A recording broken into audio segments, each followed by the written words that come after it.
그런 거 보면 모두 이 시기를 잘 견뎌내시고 힘차게 일어설 때까지 든든히 주님을 붙드시는 우리 소리엘들 되시기를 주님의 이름으로 축원합니다. 저는 대대로 서울 토박이 집안이라서 농사를 별로 지어본 적이 없습니다. 군대에서 식물을 잘 몰라서 군대에 있을 때 농촌 벼베기 지원활동을 가서 거머리들한테 헌혈을 좀 해가면서 며칠 벼를 좀 배워본 거, 그리고 10여 년 전에 한국에서 이렇게 교회 텃밭에 지어놓은 고추, 상추 같은 거 수확해본 게 달아서 농사를 지어서 수확한다, 추수 뭐 이런 거에는 아주 촌놈입니다. 그러다 보니까 추수감사절 그러면 농부들이 추수를 했을 때 그 감정, 한 해 동안 그렇게 고생하다가 드디어 추수를 해서 그것을 수확물을 거두었을 때 그 기쁨을 잘 모릅니다. 사실 4차 산업혁명 시대를 살아가는 우리들에게 쉽게 이 농사 추수에 대한 개념이 잘 다가오질 않죠. 그냥 어디서 일 좀 해서 버는 돈 가지고 그거 가지고 이제 추수를 가지고 이야기하는 게 일반적인 모습이 되는데, 많은 성도들이 이렇게 11월 넷째 주 목요일, 추수감사절은 11월 넷째 주 목요일이잖아요. 오늘은 감사주일이고 월요일 다음 주 목요일, 그러니까 11월 넷째 주 목요일이 추수감사절로 미국에서 지정하고 있는데, 그리고 교회에서는 그 직전 11월 셋째 주 주일을 추수감사주일로 지키게 되는 역사에 대해서는 잘 모르고 계신 것 같더라고요. 그래서 이 유래를 좀 말씀드리면서 이 이야기, 추수감사절의 유래와 어떻게 그 감사에 대해서 우리가 받아들일 것인가. 제가 말씀을 준비하면서 사실 어제 1시 반까지 준비했거든요. 근데 1시 반까지 준비하면서 우리나라에서, 아니 세계에서 이런 시각으로 추수감사절을 보는 말씀이 있을까? 그런 생각을 했어요. 왜냐하면 추수감사절은 대부분이 백인들이 미국에 정착해서, 청교도들이라고 우리가 알고 있죠. 청교도들이 미국에 정착해서 그것 가지고 추수를 해서 감사를 드렸다. 이거가 추수감사절이라고 그렇게 개념을 가지고 있잖아요. 그런데 저는 그것이 추수감사절이라고 보이지가 않는 거예요. 그래서 다른 부분을 가지고 오늘 말씀을 드리도록 하겠습니다. 이 역사 이야기를 하자면 저는 좀 역사에 진심입니다. 그래서 역사에 설 누구가 있다면 저는 이 교회 역사에 황모시기로 통하는 그런 목사가 되고 싶은, 왜냐하면 역사가 굉장히 중요하기 때문에 그렇습니다. 이 이야기를 빼놓을 수 없는 게 바로 오늘 여러 가지가 속색입니다. 마녀 사냥을 먼저 이야기해야 돼요. 우리 예전에 중세시대 마녀 사냥 가지고 굉장히 이야기가 많잖아요. 그런데 이 마녀 사냥이 바로 다 종교 때문에 이루어진, 특히 기독교에서 이루어진 게 마녀 사냥입니다. 그러니까 유럽에서 마녀 사냥은 사실 15세기 초역부터 18세기 사역까지 한 400년 동안 마녀 사냥이 지속되는데, 절정이었던 게 1585년부터 1635년, 한 50년 동안 아주 극심했습니다. 마녀 사냥으로 처형됐던 희생자의 수가 한 역사학자마다 좀 다른데 최소를 50만 명으로 잡고 적어도 900만 명까지도 봅니다. 900만 명이면 서울시 인구가 마녀 사냥으로, 서울시가 1000만 인구 얘기하니까 그런 마녀 사냥으로 처형이 됐다고 하는데, 카톨릭 쪽에서는 교황이 중심이 돼서 그 당시에 개신교가 종교개혁을 했으니까 종교개혁을 억압하려고 종교개혁을 한 사람들을 마녀 사냥으로 했던 것이 캐톨릭의 입장. 그럴만하죠, 캐톨릭 입장에서는. 그런데 문제는 캐톨릭이 마녀 사냥을 할 때 종교개혁을 했던 개신교들이 똑같이 마녀 사냥을 합니다. 이게 문제예요. 특히 종교개혁을 좀 열심히 했던 것, 그러니까 열심을 가지고 종교개혁을 했던 것은 더 극심한 마녀 사냥을 합니다. 내가 신앙이 있어서 좀 괜찮아서 멋있어서 그것 가지고 내 눈에 거스르고 뭔가 문제가 있다고 여겨지면 그 사람을 고발하는 파파라치가 생긴 겁니다. 그래서 파파라치 가지고 남에 대해서 지적을 하면 그것 가지고 고발을 해서 돈을 받아요. 그러니까 그 당시에 파파라치들은 지금 이런 수준이 아니라, 북한에서 옛날에 5호 담당제 기억하십니까? 우리 배웠던 거. 5가정씩 엮어가지고 서로 고발하도록 했잖아요. 그런데 그거보다 훨씬 더 심한 겁니다. 친구도 없고 이웃도 없고 아무도 믿을 수 없는 그런 세상에 기독교 국가인데 완전한 하나님만 믿는 하나님의 나라고 교회를 안 다니는 사람이 하나도 없어요. 다 하나님을 잘 믿는다고 하는 곳인데 서로가 서로를 의심하면서 저 사람이 마녀인가? 저 사람이 사탄에 물들었나? 귀신에 물들었나? 이 귀신론, 마귀론에 완전 찌들어서 살아갔던 것이 그 시대였습니다. 종교개혁이 오히려 잘 이루어진 지역에서 더 잔인하게 마녀 사냥이 이루어집니다.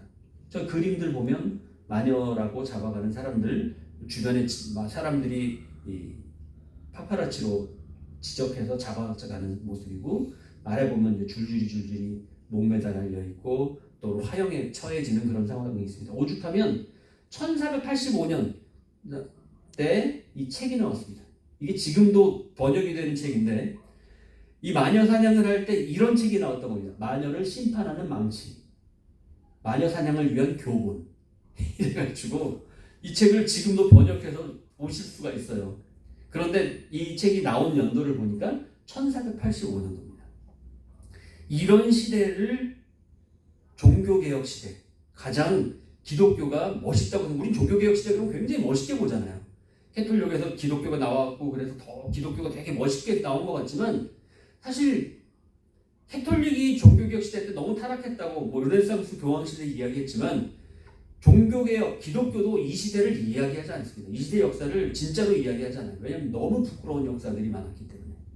수많은 사람들을 죽이고 핍박하는 일들이 있었고, 그래서 영국에서도 이게 만만치 않았는데, 영국은 당시에 헨리 8세라고 하는 그 여성 편력에 대단한 그 와이프가, 아내가 있었는데 왕비가 아들을 낳아야 되는데 아들을 못 낳으니까 왕비의 여종이었던 여자를 가서 이렇게 아내한테 갔는데 아들을 못 낳으니까 시녀한테 눈이 간 거예요. 시녀를 자꾸 잘 지내고 있지? 손이 거칠다. 뭐 이래가면서 이렇게 자꾸 왔다 갔다 하는 상황이 되다가 연인이 돼가지고 있었어요. 그런데 이 여자를 마지막으로 딱 이렇게 범하려고 하는데, 이 하녀가 법적으로 확실하게 그 여자 왕비하고 이혼해라. 그럼 난 그때 모든 것을 허락하겠다. 시녀가 되게 왕한테 담대하게 이렇게 나갔잖아요. 그런데 캐톨릭은 이혼이 안 돼요. 교황이 이혼을 안 시켜줍니다. 이혼이라는 제도가 없어요. 왜냐하면 교황을 통해, 하나님을 통해 결혼이 이루어졌기 때문에 불가능하거든요.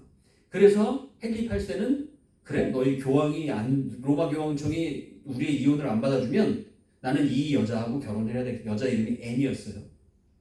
이 여자하고 결혼할 테니까 그러면 난 교황청하고 이제 끊어. 이제는 우리가 종교개혁으로 영국만의 국교를 가질래. 성공의 시작이 이겁니다. 개혁을 해서가 아니고요. 멋있게 개혁을, 어떤 캐톨릭하고 똑같은데 교황만 없는 거예요. 그리고 교황의 위치를 왕이 가진 거예요. 헨리 8세가 그 교황권을 로마 캐톨릭하고 끊어버리고 자기가 교황이 되고 그냥 영국 성공의 국교회를 만들었어요. 영국 사람들은 막 우리도 종교개혁의 시작이다 이래가지고 막 좋아했는데, 캐톨릭하고 똑같고 교황권만 헨리 8세가 가진 거예요. 이 여자 한 명을 위해서. 그 사랑이 대단하죠. 문제는 이 여자가 아들을 또 못 낳습니다. 그래서 이때부터 결혼해서 런던 탑에 가뒀다가 런던 탑에서 나중에 단두대로 교수형을 시킵니다. 이때까지 기간이 1000일이었어요. 그래서 나탈리 포트만이 주연했던 천일의 앤이 바로 이 이야기입니다. 이렇게 이 모든 사람들을 핍박하고 학살하고 마녀 사냥을 극심하게 하면서 헨리 8세가 권력을 휘두를 때, 이 시대에 영국에 있었던 사람들 중에 청교도라는 사람들이 있었어요. 나름대로 극빈하고 청렴한 생활을 한다라고 했지만, 청교도라는 말 자체는 사실은 깨끗한 사람들이라고 하는 게 아니라 깨끗한 척하는 사람들, 지네만 깨끗한 줄 알아 쟤네들은, 이런 비아냥거리는 그런 모습이 있어요. 왜냐하면 그들이 그렇게 깨끗하지 않았거든요. 윤리적으로, 도덕적으로 괜찮지 않았습니다. 성적으로 아주 문란하고, 그들이 결혼할 때, 결혼식 할 때 94%가 여자가 임신한 상태로 결혼했다고 할 정도로 청교도의 그 생활들이 굉장히 문란한 상태였다라고 그렇게 이야기합니다. 이 시기에도 마녀 사냥이 너무 심했는데 그때 마녀 사냥의 주요 마녀 감별법이 뭐였냐면 마녀를 칭칭 감아서 강물에다가 던져버립니다. 그랬는데 가라앉으면 이 여자가 마녀가 아니었네. 그럼 죄가 없습니다. 그리고 가족들을 위로합니다. 이 여자는 죄가 없었습니다. 그리고 그 끝이에요. 죄가 없었던 걸로 위로를 삼는 거예요.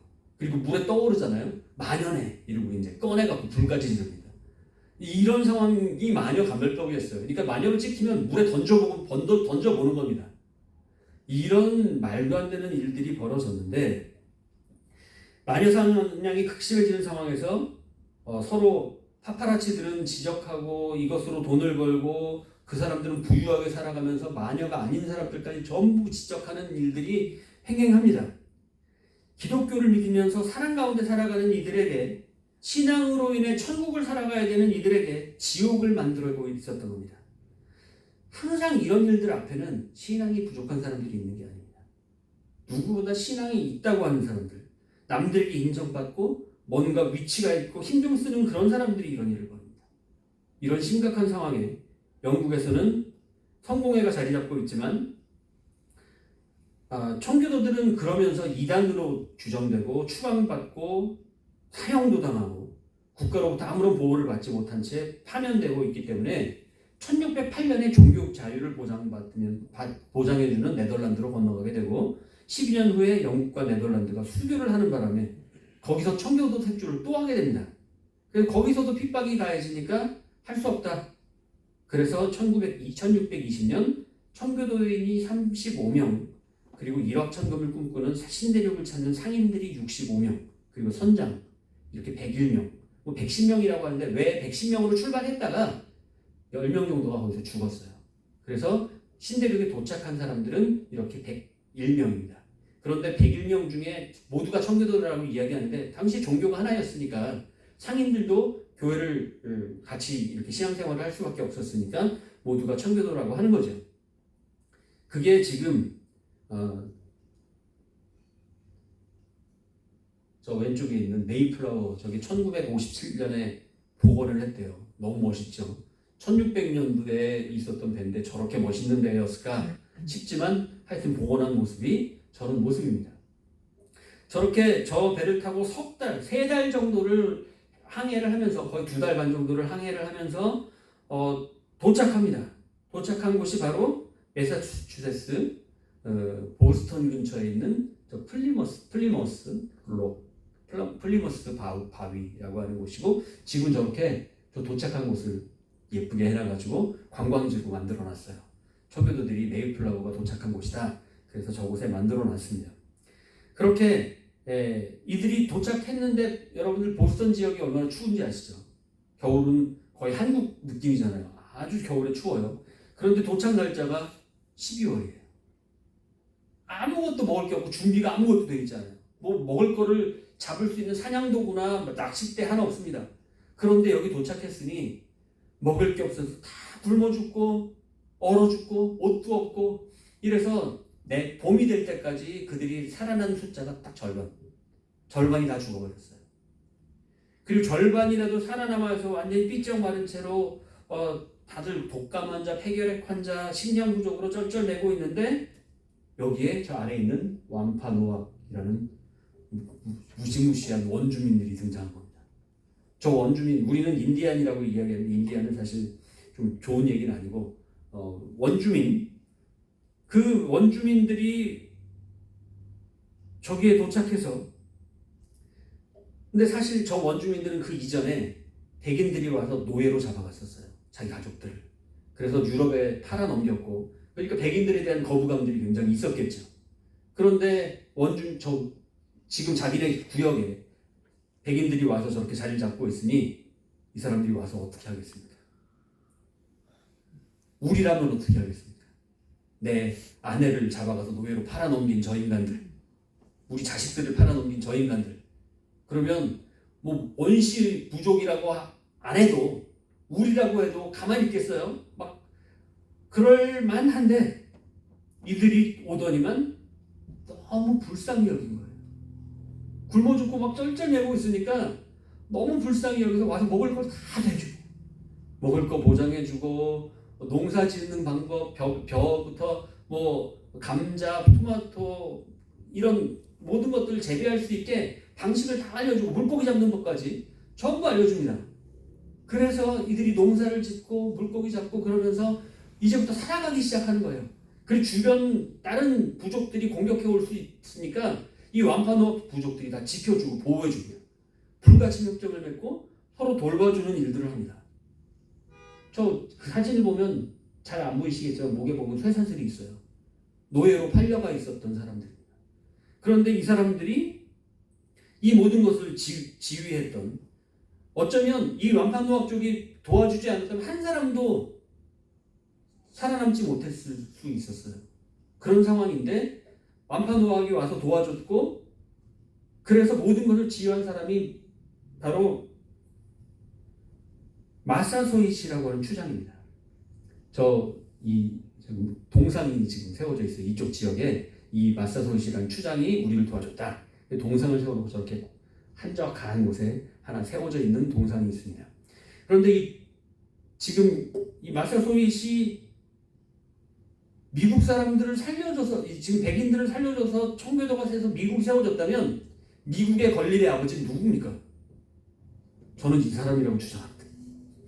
저는 이 마사소이시 미국의 아버지. 그래서 저렇게 구석에 아무도 이런 게 있는지도 모르는 곳에 있을 게 아니라 어디 좀 자유여신상 옆에 그렇게 세워져 있어야 하는 거 아닙니까?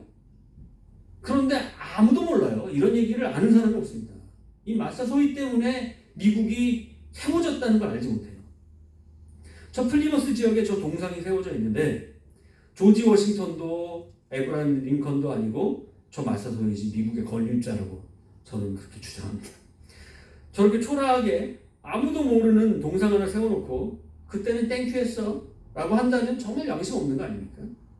그리고 이 청교도들은 농사 지은 지 3년 만에 드디어 수확물을 얻고 너무 기뻐하면서 추수를 감사하면서 예배를 드리고 축제를 벌입니다. 그 모습이 지금 저기 그림에 되어져 있는데, 저 축제 모습이 백인들 시각에서 그림을 그려놓으니까 저렇게 마치 원주민들에게 먹을 걸 오히려 백인들이 나눠주는 것처럼 저렇게 보이잖아요.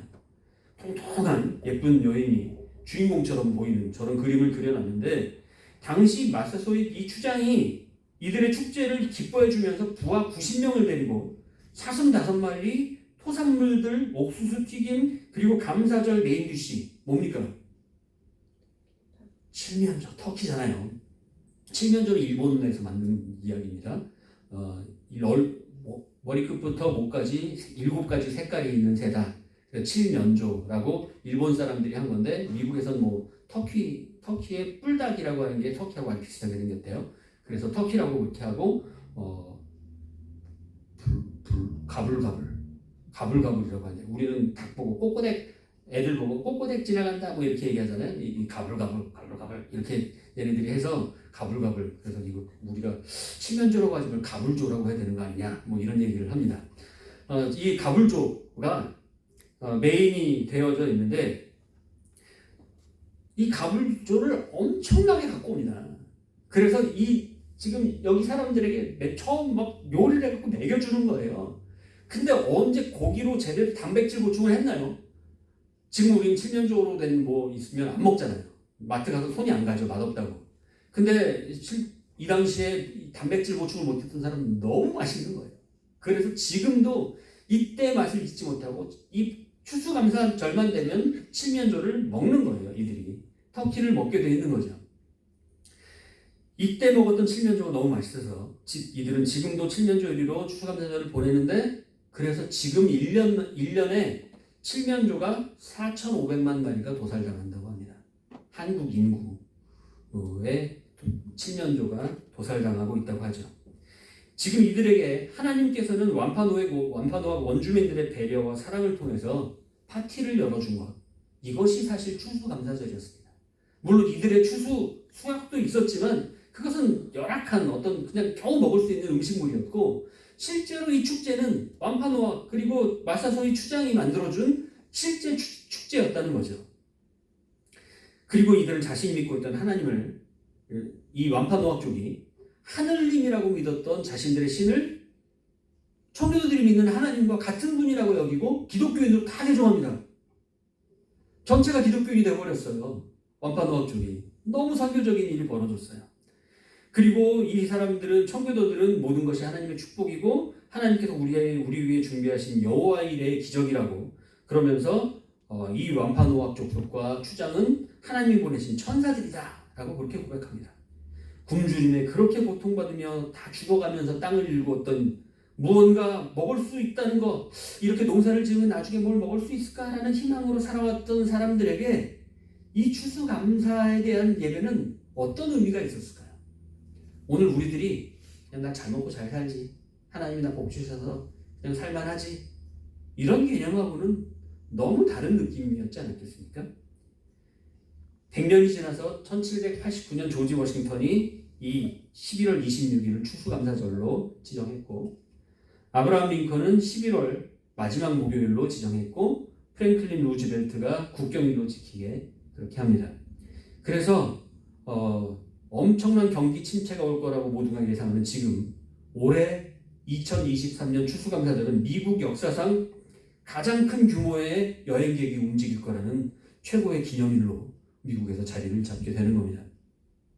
많은 사람들, 그리고 교회마다 추수감사절이 되면 청교도의 신앙을 따라서 하나님을 믿고 복을 받아서 미국이 부자가 됐듯이 우리들도 하나님의 복으로 풍성해지고 많은 추수를 거두는 사람들이 되자, 이런 말씀들이 교회에서 선포가 됩니다. 그래서 저는 목회자의 양심으로, 제가 이 역사를 모른다면 그런 소리를 할 수 있겠지만 그렇게는 못하겠단 말이죠. 알고 있다 보니까. 미국 교회는 물론 한국 교회도 추수감사절을 딱 여기까지만 이야기하니까 문제가 있는 겁니다. 청교도들은 윤리적으로 도덕적으로 그렇게 깨끗한 사람들이 아니었다고 했죠. 이들은 신대륙으로 건너와서 마구잡이로 달려가서 깃발을 먼저 꽂아서 선착순으로 땅을 소유합니다. Fly Away라는 톰 크루즈와 니콜 키드만이 찍었던 영화 만약에 보셨다면 기억하실 겁니다. 이곳에 정착하면 많은 땅을 가질 수 있다는 소문이 영국에 퍼지고, 그래서 수많은 영국인들이 이곳으로 이주하게 됩니다. 그리고는 서로 땅을 가지고 소유권을 주장하면서 힘센 사람들이 총으로, 무기로 힘을 빼앗고 더 가지려고 육심이 멀어서 점점 땅을 가지다 보니까 이 완파노학 쪽 원주민들의 땅을 빼앗기 시작하고, 결국 1675년, 1620년에 도착해서 55년 동안 완파노학 쪽에 그 사랑을 받고 서로 그래서 자리 잡았던 이들이 잔인하게 이들의 땅을 침공해서 이들 남자들을 모두 학살하고 여성과 아이들은 서인도 제도의 노예로 다 팔아넘겨버립니다.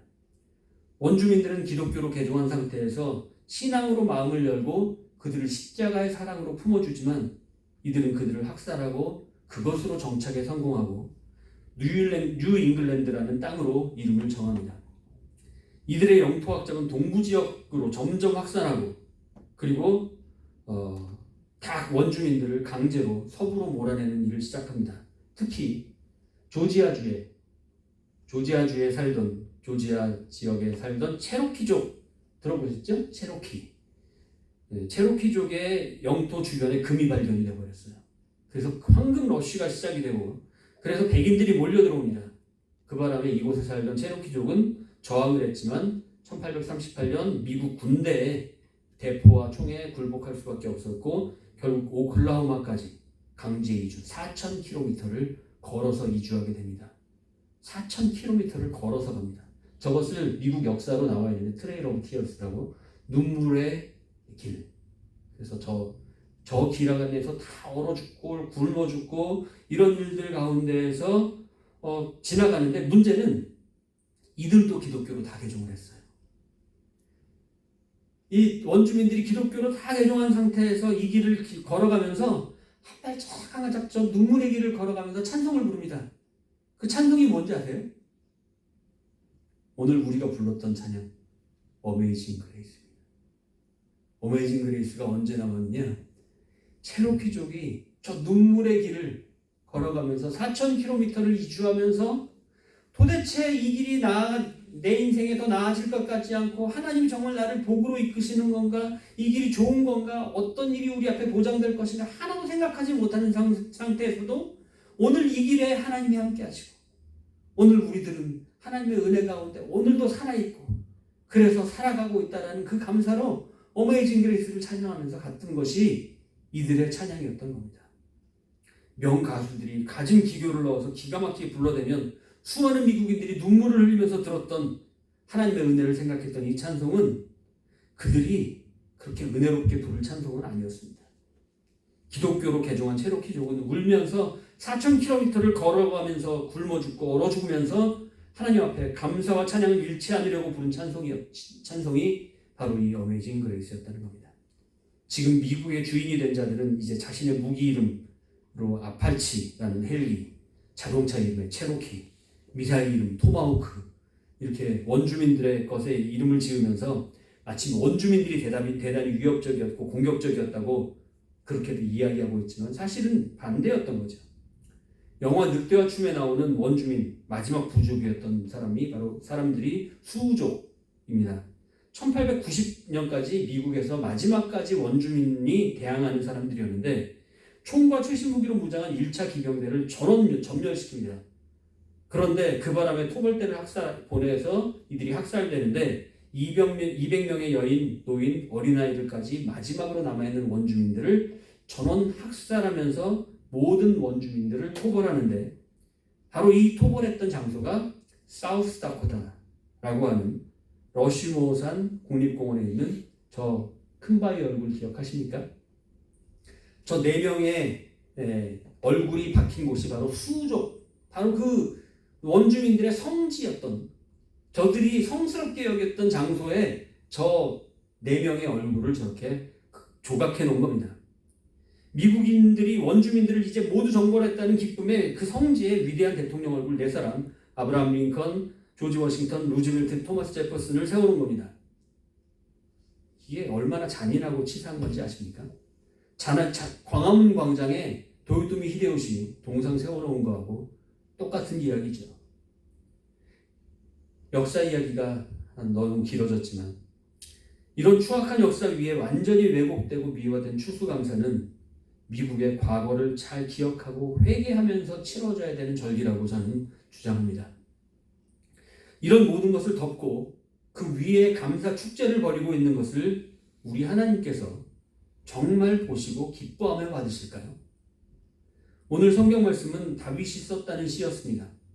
다윗의 고통, 그 고통을 잘 아시잖아요.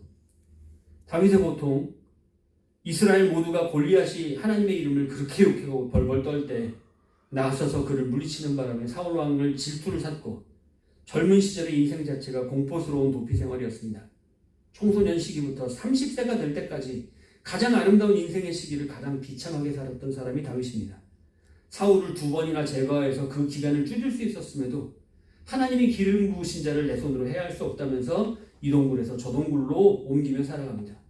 더 이상 피할 곳이 없자 그토록 수많은 블레셋 적군을 물리친 영웅이었는데 블레셋에 미친 척을 하고 침을 흘리면서 투항을 해서 목숨을 부지할 정도까지 그런 비참한 삶을 살았습니다. 이런 다윗이 시편 69편 오늘 말씀에 이렇게 고백하고 있는 겁니다. 여호와여 주의 인자하심이 선하시오니 내게 응답하시고 주의 많은 긍휼에 따라 내게로 돌이키소서. 주의 얼굴을 주의 종에게서 숨기지 마소서. 내가 환난 중에 있사오니 속히 내게 응답하소서. 지금 너무 힘들고 위급해서 한순간도 더 버틸 수 없어서 부르짖는 이 기도. 그런데 하나님께서 이 긴급한 기도에 응답하셨냐는 말이죠. 바로 응답하시고 긍휼을 베풀어 주셨습니까? 그 어릴 때부터 30살이 될 때까지 이 끔찍한 상황은 전혀 바뀔 것 같지 않게 계속됩니다. 그리고 오늘 69편에 다윗의 고통을 요약하고 줄여서 제가 기록한 게 저 내용인데 간추려서 말해보면 이렇습니다. 물들이 내 영혼에까지 흘러들어왔다.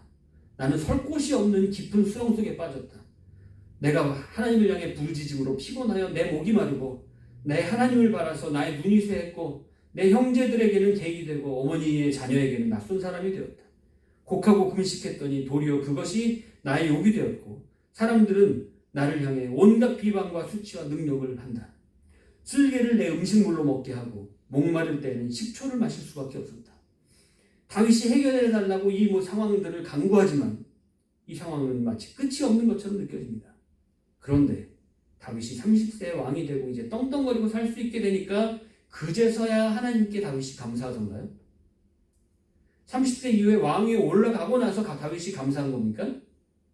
다윗은 오늘 바로 이 69편에 그대로 이어서 감사를 이야기하고 있습니다. 오직 가난하고 슬프지만 함께 이 시편을 읽어보겠습니다. 시작. 오직 나는 가난하고 슬프오니 하나님이여 주의 구원으로 나를 높이소서. 내가 노래로 하나님의 이름을 찬송하며 감사함으로 하나님을 위대하시다 하리니 이것이 소 곧 뿔과 구미 있는 황소를 드림보다 여호와를 더욱 기쁘시게 함이 될 것이라. 곤고한 자가 이를 보고 기뻐하나니 하나님을 찾는 너희들아 너희 마음을 소생하게 할지어다. 아멘. 하나도 나아진 것이 없는 상황에서 다윗은 지금 저 고백을 하고 있는 겁니다. 지금 너무 힘들고 어려운 상황, 도대체 바뀔 것 같지 않은 이 상황 가운데에서 지금 나는 구원을 소원하면서 노래로 하나님의 이름을 찬송한다. 우리가 마음이 불편하고 힘들면 찬양이 잘 안 나오죠. 입술이 잘 안 열립니다. 찬양을 부를 때 감격과 감사가 넘치면 찬양이 막 쏟아져 나오는데, 그리고 괜히 흥얼거리면서 설거지할 때도 막 찬양 부르고 찬송가 부르고 막 그러잖아요. 그런데 마음이 불편하면 억눌려서 찬송이 쉽게 입에서 떨어지진 않습니다. 다윗은 충분히 그것보다 더할 상황입니다. 그런데 그는 입을 열어 찬양하고 있습니다. 그리고 감사함으로, 뭐가 감사한데? 우리 같으면 불평하고 원망하지 않겠습니까? 너무 힘들어서 하나님 보고 정말 욥의 아내가 얘기했던 것처럼 원망하고 나가 죽으라 했던 것처럼 하나님 원망하고 나가 죽고 싶은 생각들이 들지 않겠습니까? 그런데 다윗은 찬송하며 감사함으로 하나님을 위대하다라고 말합니다. 지금 이 모든 것이 벌어지는 상황도 하나님이 너무 찬양받으시기 합당하신 분이고 위대하신 분이라고, 영광을 돌릴 수 있는 분이라고 그렇게 고백하는 겁니다. 상황은 달라진 거 하나도 없습니다. 미국의 추수감사 역사 가운데서 이 다윗의 찬송과 감사를 가진 사람들은 누구였을까요? 화려한 옷을 입고 어메이징 그레이스를 부르는 그들이 아니라 완만 무학 족속과 체로키, 그리고 셀 수 없는 기독교 원주민들의 고백이 진짜 추수감사의 다윗의 이 고백이 아니었겠습니까? 다윗의 고통의 내용처럼 그들은 해결되지 않을 비참한 길을 떠나면서 찬양과 감사를 잃지 않았던 진짜 그리스도인들이라고 그렇게 확인할 수 있습니다. 바로 그런 찬양, 그런 감사가 우리의 것이 될 때 드디어 이것이 곧 뿔과 굽이 있는 황소를 드림보다 여호와를 더욱 기쁘시게 함이 될 것입니다. 주셔서 감사, 받아서 감사, 누려서 감사, 넘쳐서 감사가 아니라 그리 아니하실지라도 감사요. 환난과 고통 중에도 하나님의 동행하심으로 오늘 나와 함께 십자가를 지시는 주님을 바라보니 찬양이 나오고 감사가 나오는 이 신앙을 소유해야 하는 것이 우리의 믿음이 되어야 할 것입니다. 그러면 곤고한 인생을 살아가는 우리 주위에 이 사람들이 이를 보고 기뻐하고 죽을 것 같은 우리 영혼이 소생한다 라고 고백합니다. 바로 이런 모습일 때 주변 사람들이 우리를 보고 기뻐하고 죽을 것 같은 영혼들이 소생하게 된다라는 겁니다. 잘 먹고 잘 살아서 기독교인들이 배부르고 그래서 축제한다고 자랑하는 그것 때문에 사람들이 하나님을 보는 것이 아니라 이 어렵고 힘든 가운데서도 기쁨을 잃지 않고 하나님을 찬양하는 모습을 보며 그들이 그것을 보고 기뻐하며 하나님의 영광을 바라볼 수 있게 된다는 겁니다. 이 모든 상황 가운데에서 수많은 고통의 사람들이 우리 주위에 가득합니다. 우리는 그 속에서 어떤 모습으로 살아가고 있을까요? 진정한 찬양과 감사를 품고 있을까요? 아니면 주님 주신 은혜에 감사하면서 다른 이들의 영혼을 소생시키고 그들에게 기쁨을 주는 삶으로 나아갈 수 있을까요? 교회적으로도 감사, 기쁨 쉽지 않은 상황일 수 있습니다. 그러나 그 모든 상황 가운데에서도 완마무학과 체로키가 그 모진 길을 걸어가면서도 주님을 앞에 감사하고 찬양하며 어메이징 그레이스를 불렀던 것처럼 우리 성도들, 우리 교회도 힘있게 일어서서 어메이징 그레이스를 부르며 주변 모든 사람들에게 기쁨이 되는 모습이 되어지기를 소원합니다. 물론 우리들의 앞가림하면서 사는 것도 너무 버겁고 어렵습니다. 연약하고 늘 무너지기도 합니다. 주님 뜻을 이루며 살기에 너무 부족하고 주님 긍휼 없이는 살 수 없는 죄인들입니다. 하지만 우리를 들어서 하나님의 나라를 세우는 도구로 쓰시겠다고 우리를 붙들어 일으키시고 한없는 은혜를 베풀고 계십니다.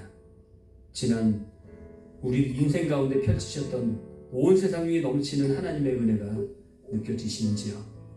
2023년 올해도 참으로 다사다난했지만 너무도 아름다운 감사 제목으로 채워주셨던 주님, 온 땅 위에 충만한 주님의 영광이 너무 아름답기에 지금 걸어가는 길이 모든 것을 잃고 터벅터벅 눈물의 길을 걸어가는 체로키 같을지라도 어메이징 그레이스를 부르면서 주님의 길을 한 발자국씩 걸어가는 찬양과 감사의 길이 되시기를 바랍니다. 그날에 우리를 정금으로 세우시고 이루실 완전한 주님을 드러내는 귀한 소리의 일이 되실지를 믿고 주님의 이름으로 축원합니다.